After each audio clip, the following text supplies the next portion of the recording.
Hey everyone, my name is Selassie, and welcome to the final part of a series with Candice Daniels on the Chat with Selassie. We've covered a lot about skincare routines, product recommendations, and the importance of caring for our skin. In this episode, Candice wraps it all up with her expert tips on maintaining long-term skin health and answers some burning questions. Let's jump right in.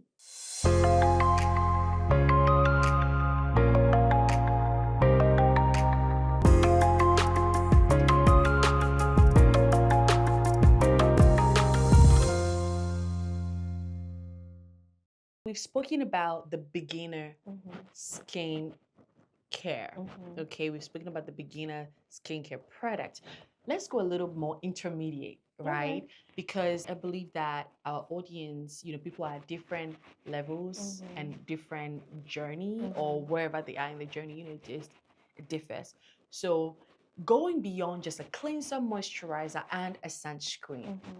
Someone started out with these three. And now I feel like I have a little bit more money. I want to add something, a couple of products to it. What would you recommend? Definitely serum, exfoliant, and I could toner or like a retinol. That would vary, but definitely exfoliant, serum, and I would say probably a mm, retinol can vary, but toner. So if they wanted to step it up, toner, exfoliant, and then serum. Only because a serum is considered a targeted product. So whether if your skin is dry, oily, hyperpigmented, whatever, a serum will be good to really focus on the skin condition. So when it comes to skincare, you have your skin type and then the skincare condition. So your skin type is just kind of like genetically what you're born with, and your skin condition is something like acne, hyperpigmentation. It's something that came along the way. Dehydration. Right. So with the serum, it's added in to really target what that condition that you're trying to solve. So the serum is super important once you got that foundation down. And exfoliation is good because it helps your skin cells turn over, and that's what we want when we're trying to correct our skin. Is we want our skin cells to turn over. So with exfoliation, typically your skin cells they turn over every 25 to 30 days, but as we get older, it gets extended out. So once you reach like past 30, it kind of goes from like 35 to 45 days, and it kind of just varies. And so that's one of the reasons why exfoliation is important, because not only does it really exfoliate those dead skin cells and it helps stimulate skin cell turnover, but it also allows for better product penetration. So if you're using treatment products like retinol or your targeted serums, it'll really allow for those serums and everything to really penetrate in your skin, and it also promotes blood circulation, oxidization in the skin as well. So that's why exfoliation is really good. Toners, they're tricky. Toners back in the day were used to balance the skin's pH. Because a lot of cleansers were designed to really strip the skin's pH and lower it. But being that skincare formulation has evolved a lot of cleansers are pH balanced now. So they don't really alter the skin's pH as they used to back in the day. However, toners have evolved in the sense of we have like the hydrating toners, exfoliating toners. So I definitely feel like they're still beneficial in the sense of hydration. Even if you don't really need an exfoliating toner, hydration, you can never go wrong with hydrating your skin. And with it was serums, exfoliation, and toners. So with serums, they're just more targeted and corrective. So those are like the level up products that I would say. So typically, once I get people on the basics, those will be like the next three products that I add in to really advance and elevate their skincare routine. So, like with the serums, like we're talking about the vitamin C's, right? The vitamin C's, things for like pigmentation or for your pores, stuff like that, for acne and stuff like that, right? Yeah. Okay. Yeah. So toners are more for like the correction targeted products. So whatever your skincare concern or condition is, that's what the serum will address for you as well. So that's why I like to add those in once you kind of get it going, because serums, they are one of those things where they need to be used twice a day. So if you haven't work. Yeah, to work. So if you haven't even gotten in the habit of cleansing your face daily, then it will be no point of having a serum in. So that's why I like to add those in the second round to like boost up the skincare routine. Okay.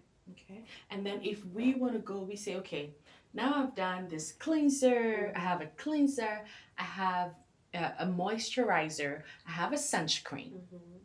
And oh, yes, I have been able to afford a toner, Mm-hmm. a serum, and then an exfoliant, Mm-hmm. right? And then, God being so good, I have some more cash. I want to go another level up. What are other products or what are other, ingredients we should be adding? You know, Definitely retinol. Mm. Ret- Why? What is the difference between retinol and exfoliant? So retinol is kind of an exfoliant, but it's a vitamin A, so it's providing like a certain type of nutrients to your skin that an exfoliant wouldn't. And retinol stimulates the skin cells more deeply than an exfoliant could. A lot of times with exfoliants, they have exfoliating acids such as like salicylic acid or glycolic, lactic, whatever, but all of those exfoliants have different properties. So lactic acid is an exfoliating acid, but it's a hydrating exfoliating acid. Mm-hmm. So if you have an exfoliant with lactic acid, 9 times out of 10 you may have like dry skin, more sensitive skin. So it's just really exfoliating your skin and hydrating it at the same time. Compared to like glycolic acid, it's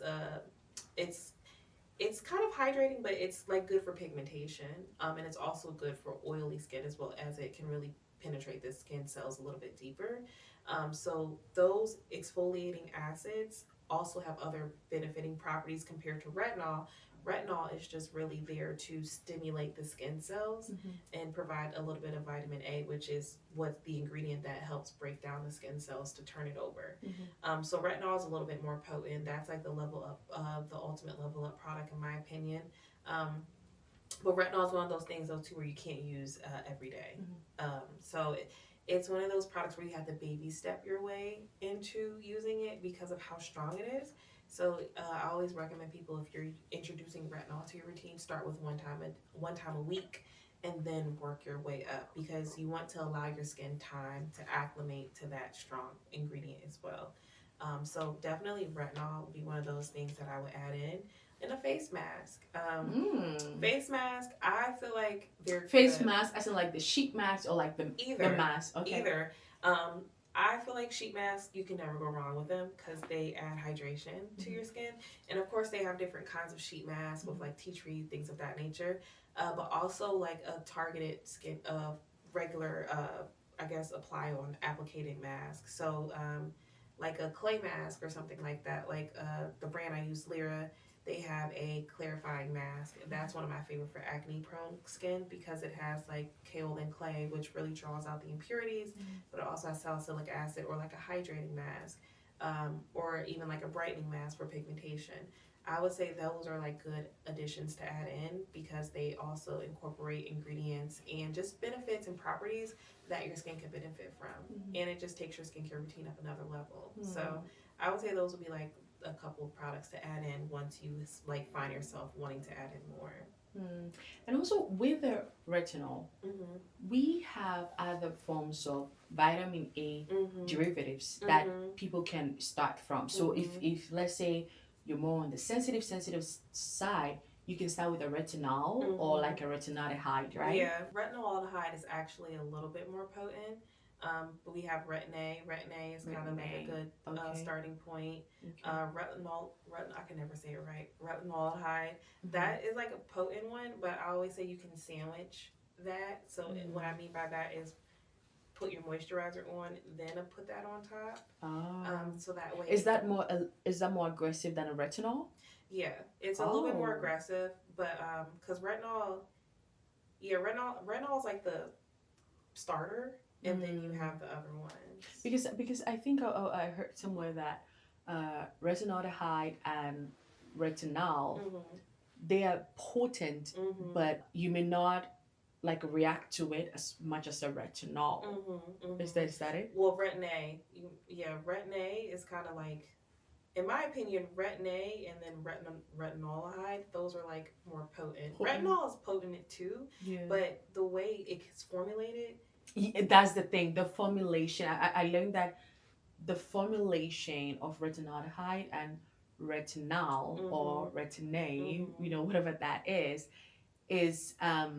like if you have a sensitive skin, that may be better than a retinol, Mm-hmm. because even though it's potent, is you may not react to it in Yeah. like you may not be as sensitive to it Yeah, like a as a retinol. retinol. Yeah, because retinol is kind of like cutthroat and straight through. But then you also have some that's like 2% retinol, so it won't be as potent. So it just really comes down to the formulation. So Lyra, they have one of my favorite. It is the Pro Retinol Cream. That does have retinoldehyde in it, but it also has like other ingredients into it too. So that's actually one of the ones that I recommend to my sensitive clients. But and I love it. yeah, but the other brand that I use, their retinoldehyde is actually a little bit more potent. So it just really depends on the formulation. But retinol is kind of like really like that. It really is more potent, but then again, it comes down to the percentage and the formulation. Oh, okay. Yeah. So let's talk about sunscreen. Mm-hmm. Do black people have to use sunscreen? Yes. Black and brown people, do we have to use sunscreen? Yes. Really? Do. Yes. Okay. So it's interesting because I use sunscreen, by the way, people. I'm just asking because I have some friends. Yes. Even in 2024. Yes. Who are like, no. Yeah. We don't really have to use sunscreen. Yeah, it's interesting because I always hear like, well, our ancestors back in the day didn't use them, but I'm like, the ozone layer was completely different back then than how it is now. But also too, like our skin naturally produces melanin, and therefore we want to protect our skin and the melanin that our skin is producing to prevent it from overproducing on melanin. On top of that, the sun emits two different kinds of rays, UVA rays and UVB rays. So UVB is UV burning rays. So even though our skin doesn't physically show that it's burning like other skin types or skin tones will, our skin still can be burnt. It just will manifest and show up on us differently compared to other skin tones. And the UVA rays, they age our skin. And so a lot of people feel like black doesn't crack. And even though we are blessed in that sense, we still want to do our part in preserving our skin from aging more rapidly. And it can also produce on your skin, like in the bottom layers. So like by the time you age, like I've had people who are older and they've developed melasma and or sunspots, and they're just like, I don't know where this came from. And then when I ask them, and a lot of times it's like my Caribbean clients who are Caribbean and grew up in the sun, and now they're like in their 40s and 50s, and now they're getting these sunspots, and they're just like, I don't know where these came from. And then when we break it down, I'm like, you didn't wear sunscreen this whole time, and you thought you were okay. And as your skin gets older, it gets thinner, it gets weaker. Now it's starting to show up. And so I always say that sunscreen protects us in the long run. Even when we can't see it, you'll see it eventually if you don't wear sunscreen. And that's why I feel like with sunscreen, it's super important for us as people of color to wear sunscreen. So sunscreen is for everybody, no matter your race, your tone, whatever. As long as you are 6 months and above, you should be wearing sunscreen until the day you die. Yes, the sun does not care at all. I'm like, the sun will always shine. The rays will always do its job. So yes, it doesn't matter your race, age, none of that. Well, age is 6 months above, but yeah, you need sunscreen. And you mentioned UVA and UVB. Not all sunscreens, covers both. Right. So when we're buying sunscreen, we need to make sure it's broad spectrum. Yes. PA++ or whatever, Oh my God, yes.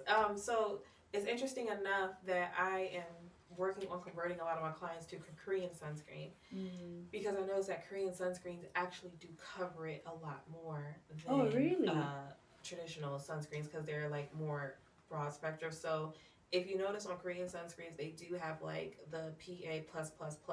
So 4 meanings like it provides that full coverage from the UVA, UVB compared to like some American sunscreens, they don't really cover it. And one thing that I learned about American sunscreens is that the difference between mineral and chemical are a major difference, but there's the reason why a lot of people of color stay away from mineral sunscreens is because it leaves that white cast.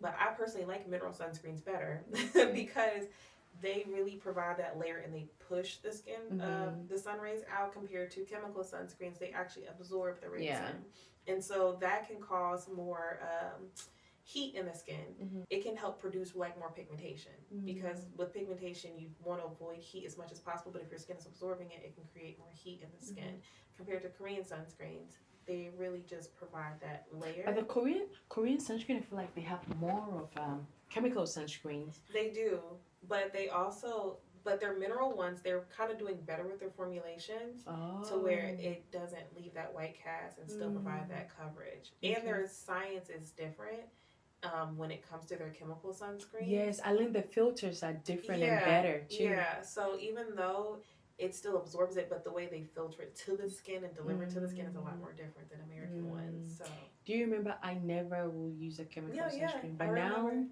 I have been using chemical sunscreens, like the Korean chemical sunscreens. I use it and I'm fine. I haven't reacted. So yeah, I think that the formulation is a big part of it. So just make sure that the sunscreen you are using covers both UVA and UVB. And the way to know that it covers UVA and UVB is that when we see broad spectrum or when we see PA++, which one is it? It's both, but I know Korean sunscreens, theirs is like PA++. Yeah. Okay, and then the Western countries it's just broad spectrum. Broad spectrum. Okay, so make sure the sunscreen is either saying broad spectrum or has the PA++ or however many pluses is on there. At least that will give you the peace of mind to know that the sunscreen is protecting you from both the UV and UVB, because you need protection from both. Yes. To really also help fight aging. As well. Okay, so what if I have a great skincare routine and great products, but for whatever reason I have a great skincare routine, I have great products, but no sunscreen? I feel like you're doing yourself a disservice in the long run. And eventually things will change. So your skin will get thinner. So if it's not protected, it'll either create damage where you get the pigmentation or just the aging, the fine lines, the wrinkles, things of that nature. But it's definitely important. But I'm kind of one of those people, I don't really like to argue with people. If you feel like it's working for you, it's fine, but you'll find out in the long run. However, it is one of those things where you want to be proactive, right? And you don't want to wait until a crisis comes up to start using the product, because then you're having to go on overtime when you could really just take preventative measures. It's kind of like one of those things where even though you're not overweight, you still want to maintain a somewhat good diet so that way you don't get overweight. And it's kind of those same things. So if for anybody who doesn't have a sunscreen, I would highly suggest it for your long-term benefits. Even if you don't have anything wrong with your skin now, you don't want to hit your 50s and you start getting all these aging properties when it could have been avoided by using sunscreen or getting the random sunspots as you get older. So it's one of those things where it's preventative care. Do you care about like your health or your skin enough to prevent anything from happening, even though there's nothing going on right now? Yeah, I love being proactive. I love preventative care. And yeah, I definitely think that sunscreen is a preventative care. And I also think that if you are using skincare products, amazing skincare products, and taking care of your skin, having a skincare routine, and you don't have a sunscreen, you're doing nothing. Because when you're using actives and you are not using sunscreen, it's almost as if you are inviting the sun onto your skin, like, hey, here, hit me, So I think that because you have a skincare routine, because you're using actives, you should sunscreen should have a very important place in your skincare routine. If you are someone who, is using actives, and if you're someone who is just taking care of your skin but not using actives, sunscreen is one of those things. It's like the mother of all, I think. It leaves your skin vulnerable to whatever. And that is if you're using actives, right? Yeah. So if you're using actives and you're not using a sunscreen, it's like you're leaving your skin vulnerable for any and everything to happen to your skin. Compared to if you use sunscreen, you're being proactive to where you're protecting your skin from whatever could happen, whether it's environmental or lifestyle wise, but you're actually taking the steps to help protect your skin from being vulnerable to whatever is going on and outside. So that's why I feel like sunscreen is super important. I love that. Candice, thank you so much for educating us today, for sharing your tips and your professional insight with us about skincare. And in fact, I've learned a lot today about how skincare goes deeper than just, skincare. Let's say that this is the last time, knock on wood, this is not going to happen, but if this is the last time we get to experience you, what will be the last message you leave with us regarding skincare? Wear your sunscreen. Two, that not only does your skin deserve it, but you deserve the time and the space that is dedicated to you and making your best self show forward. So that would be the one thing that I would say with skincare is that it is an active choice that you make to present your best self. And when you can show up as your best self, you're able to just enjoy life more and actually get what you actually deserve in this world. But it starts with making the active choice to create that time for yourself. So that'll be the one thing I would say.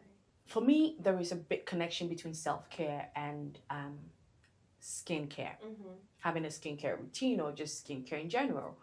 And I mentioned this earlier that a part of my self-care is having a skincare routine or taking care of my skin, right? Because I feel like when I think of self-care, it is when I focus on myself and me alone without thinking, without feeling guilty or without thinking it's selfish, And skincare is one of those things that allows me to focus just on Selassie, right? Do you think that there's a connection between skincare and self-care, or do you think that skincare is one way to care for self? That's a good question. Wow. I feel like it's both. So I can, from my personal experience, skincare for me was the only time that I had. I remember being a teenager and locking myself in the bathroom and using my sister's exfoliants, like just really like locking myself in the bathroom and just doing everything, exfoliating my body, putting a face mask on, all of that. But that was the only time that I felt like I had for myself. So to me, that was a connection of self-care for me. So from my personal experience, but I also noticed too with like a lot of my clients, it's kind of like that for them as well. But I really feel like it depends on the person and what other channels they have. So I have some clients who have other hobbies. That's their form of self-care. And skincare is just kind of like skincare for them. Where I have like one client, she takes like a dance class. That's her form of self-care. So she sees her taking care of her skin as something that she's doing for herself. But I don't think, like for me and you, it doesn't provide that ultimate relief for like her as it does when she goes to her dance classes. Gotcha. So I think it really depends on the person. But I can say for me personally, it really is like a link of self-care. It's that time where I just shut everything out and it's just all about me compared to some people, they have their other channels. So I think it depends on the person. I love that. Yes. Thanks for having me. Yes, this of was course. fun. Of course. We get to play a game on the Chat with Selassie, and I get to ask you 2 questions, and you get to answer them. You cannot not answer them. If the questions seem to be a little uncomfortable, you can ask for another question. Okay. And then you get to ask me one. Don't ask me why, because it is the Chat with Selassie, and I'm the host. Because you are in the skincare industry, what is one skincare that you cannot live without if you had one thing? Dang, that's a hard question. I'm going to answer outside the obvious and say exfoliation. Really? Yeah. I would never have thought so. Really? What would you think? I thought you were going to say sunscreen. Well, I was, but I feel like that's obvious because I'm an esthetician. So I'm like, let me not say the obvious answer. But outside of sunscreen, it would be exfoliation. I feel like it's one of those things where it just does so much. It does so much change to your skin. And it's like I don't know, I just love how when I exfoliate my skin, it just, how beautiful it turns out. And when you stay consistent with it, it like drastically can make a big difference. So I love exfoliation. I feel like I can't do without exfoliant. besides sunscreen. But Yeah. I see. yeah, Good to know. And the second thing, what does self care mean to you? I would say self care to me is more so about exploration with myself, um, intentionality, and I say that because I look at self care as a time that I can really dig deeper with myself and figure out what I need. It just puts me in a space of being more intentional and mindful.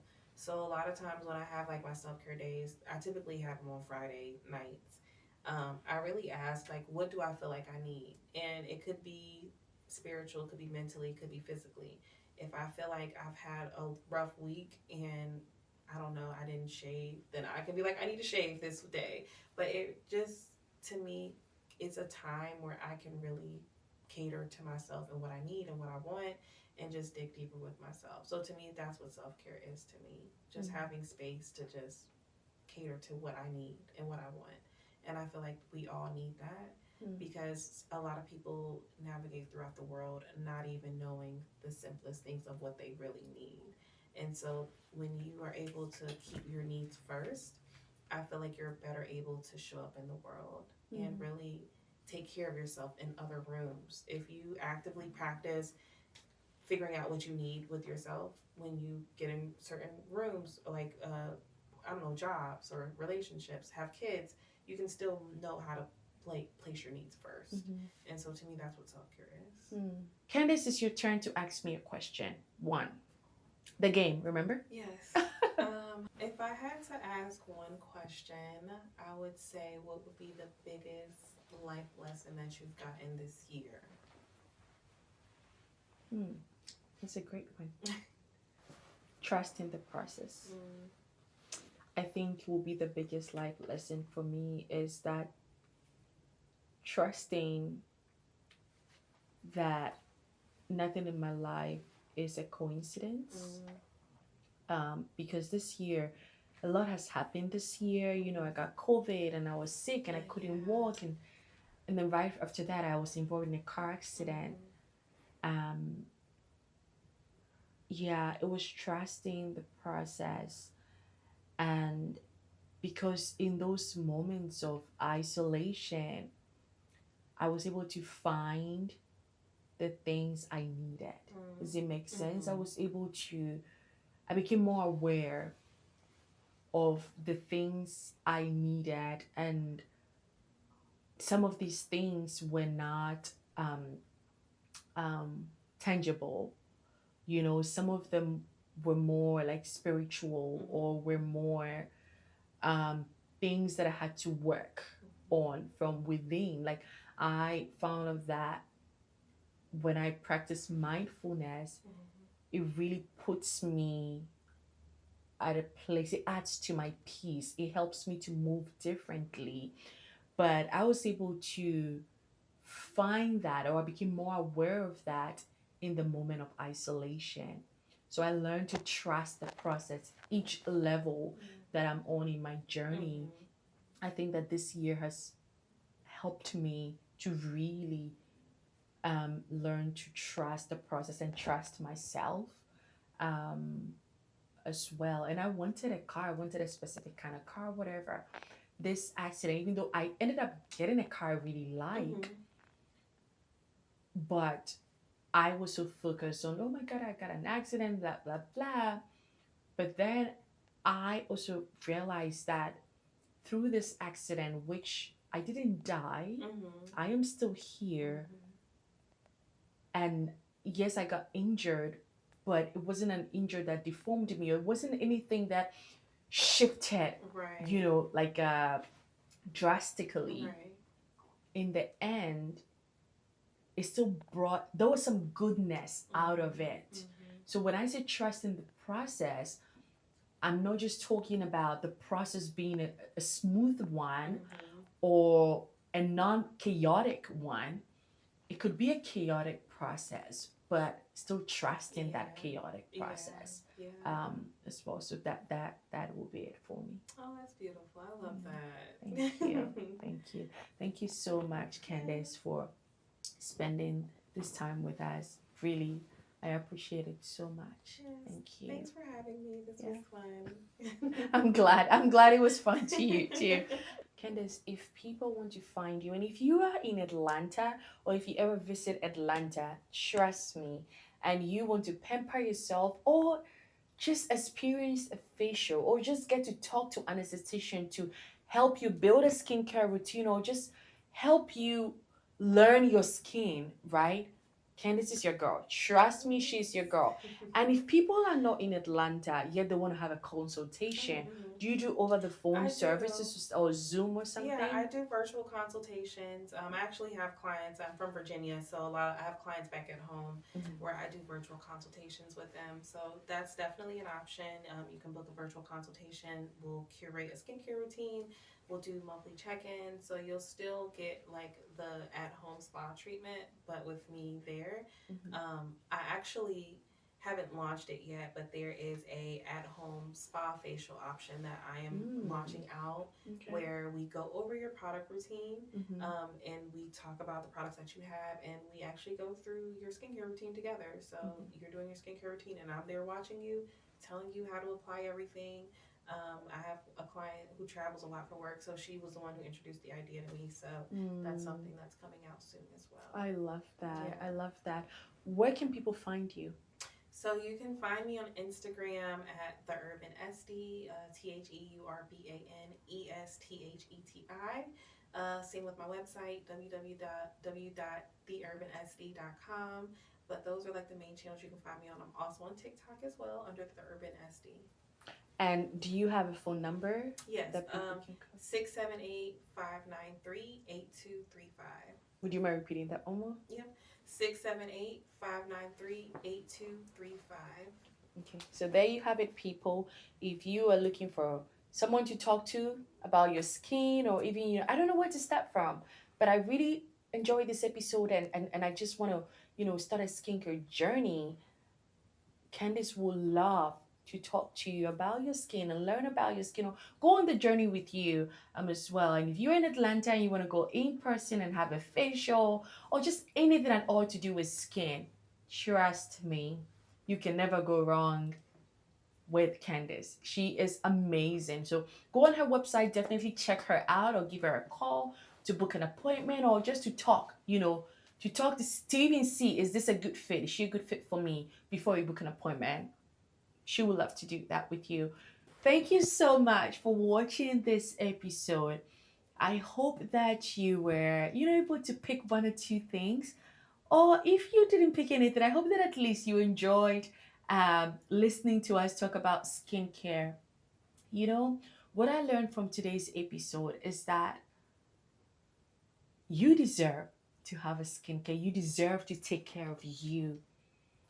And I hope that you allow yourself to take care of you. Take care of you. Take care of your skin, just like the way you were taking care of you mentally, maybe reading, or taking care of you physically, going to the gym. Take care of this body, this skin. That is all we have. That is all you've got. And that is what people see first. When you take care of your skin, it helps build your confidence. It helps build your self-esteem. Therefore, you show up differently. So go into this week, starting somewhere. Starting, if you are not already in a skincare journey, start somewhere. Start by just washing your face. Start by just putting on sunscreen and moisturizing. Start somewhere. And when you do start, celebrate you for starting. Thank you so much for watching today's episode.